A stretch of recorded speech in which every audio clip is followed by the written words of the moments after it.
Hello everybody, welcome back to another review of one of the 100 essential films you've got to check out from Pop Chart. This week we're going over Double Indemnity, which I still don't think I'm saying correctly. This is a 1944 American psychological thriller. It opens up with our main character, Walter Neff, stumbling into his office with a gunshot wound. There he begins to record his confession on an old-time dictaphone, which there are entirely too many jokes to make. I couldn't settle on just one, so I'll leave it up to you. Insert your joke there. And this confession is admitting to his friend and co-worker, Barton Keyes, all of the details to a fraudulent life insurance claim, murder, conspiracy, adultery, the whole 9 yards. It is a nail-biter of a film in the sense of seeing if our main character is going to get away with it. The interesting thing about this movie is the majority of it is done as a flashback as Walter is explaining how everything came to be. This crazy adventure gets started when Walter goes to the house of one of the insurance company's clients.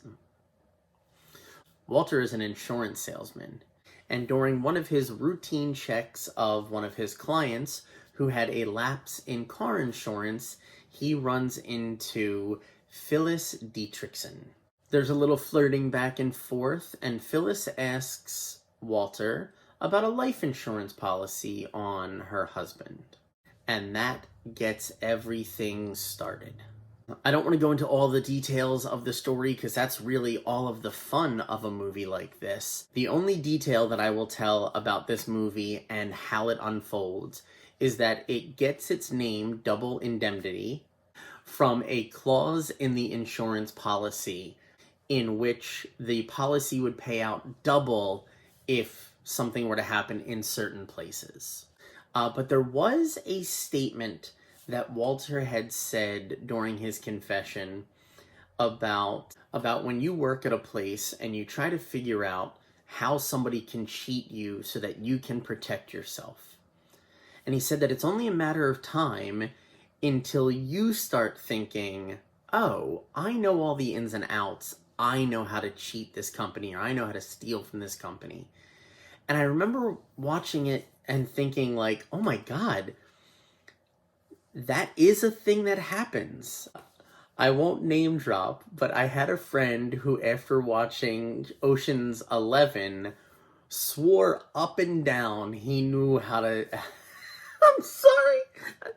Swore up and down he knew how to do the best heist ever. And I was the voice of reason right off the bat and said, no, that's not how it works. That's not going to happen. And the more he kept telling me his foolproof plan, it sounded like it could have worked. Luckily, logic and intelligence prevailed, surprisingly, from me, and I was able to talk him out of doing something very stupid. But let me know in the comments below if you've ever even had that thought of, I could get away with something. I know I myself never would, because I'm a good person. And good people don't think like that. There was one thing with the writing, and oh my God, it was like nails on a chalkboard every time I heard it. We've talked before in some of these past videos about how these older movies just really force-fed you a love story. Within a couple of days of meeting, two people were madly in love and wanted to run away together, and of course that is the premise of the whole plot of this movie. But Walter keeps referring to Phyllis as baby, almost like he forgot what her name is. So whenever there's a phone call or they see each other, it's, oh, hey, baby, I missed you, baby. I love you, baby. And I'm like, geez, just for the love of God, say her name once. Once to let me know that you know it. I don't think I had heard about this movie until it popped up on the list of movies to do. I'm glad that I watched it. I don't know if it's essential. I don't think there was anything that really stood out as this was a movie that needed to be seen. But if you like noir films, you'll probably very much enjoy this one. And with that being said, we get to the scratching. So here is the scratching. You'll understand the crutches when you watch the movie. I'm going to take a guess and say that maybe there is a train behind this one. Let's see.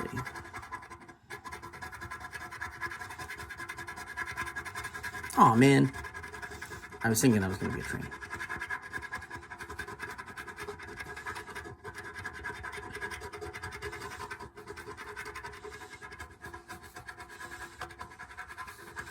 But no, it is a guy using the crutches. Who would have thunk it? All right.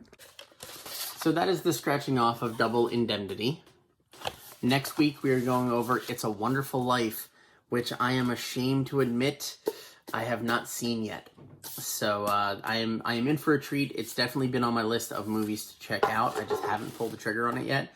I want to thank everybody for taking time out of their day to listen to me rant about this. Make sure you hit those buttons down at the bottom and tell your movie-loving friends to check me out. I want to send out a very big thank you to my Patreon followers whose names are going to pop up in just a second. I'll put a link down on the bottom if you guys want to check it out there.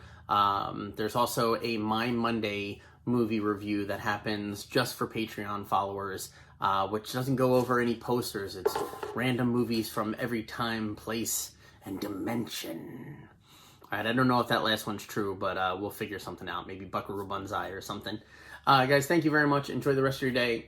I love you all. Later days, and I'll catch you next Tuesday.